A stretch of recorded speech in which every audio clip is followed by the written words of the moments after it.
नमस्कार मित्रांनो, नवीन एका व्हिडिओमध्ये आपल्या सर्वांचे स्वागत आहे. आज आपण वृद्ध व्यक्तीचे, अपंग व्यक्तीचे किंवा विधवा महिलेचे हयात प्रमाणपत्र कसे काढायचे हे पाहूया. चला तर मग आपल्या स्क्रीनवरती. सर्वप्रथम मोबाईलचं प्ले स्टोर ओपन करून घ्यायचं. यामध्ये बेनिफिशरी सत्यापन सर्च करायचं. हे पहिलं ॲप्लिकेशन दिसेल. मी आधीच इन्स्टॉल केलं आहे, तुम्ही आपल्या मोबाईलमध्ये इन्स्टॉल करून घ्या. त्यानंतर दुसऱ्यांदा आधार फेस ID सर्च करायचं.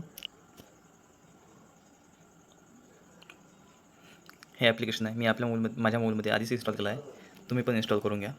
त्यानंतर बॅक यायचं. आता इथे बेनिफिशरी सत्यापन हे ॲप ओपन करायचं. ॲप ओपन झाल्यानंतर अशा प्रकारे दिसेल. आता महाराष्ट्रावर क्लिक करून घ्यायचं. महाराष्ट्र क्लिक केल्यानंतर सोशल सिक्युरिटी पर्सनवर क्लिक करायचं. त्यानंतर बेनिफिशरी सत्यापनवर क्लिक करायचं. आता आपल्याला अशा प्रकारे दिसेल. यामध्ये आपला बेनिफिशरीचा आधार नंबर टाकून घ्यायचा. आधार नंबर व्यवस्थित टाईप करून घ्यायचा. त्यानंतर खाली मोबाईल नंबरचं ऑप्शन दिलं आहे, यामध्ये मोबाईल नंबर टाकून घ्यायचा. मोबाईलवर एक OTP येणार आहे, मोबाईल जवळ ठेवायचा.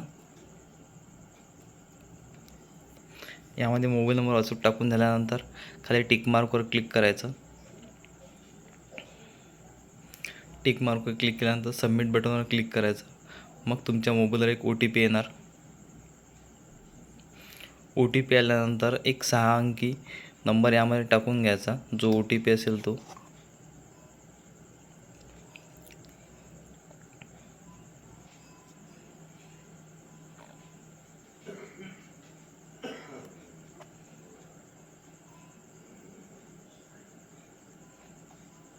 ते OTP टाकून घेतो मी व्यवस्थित.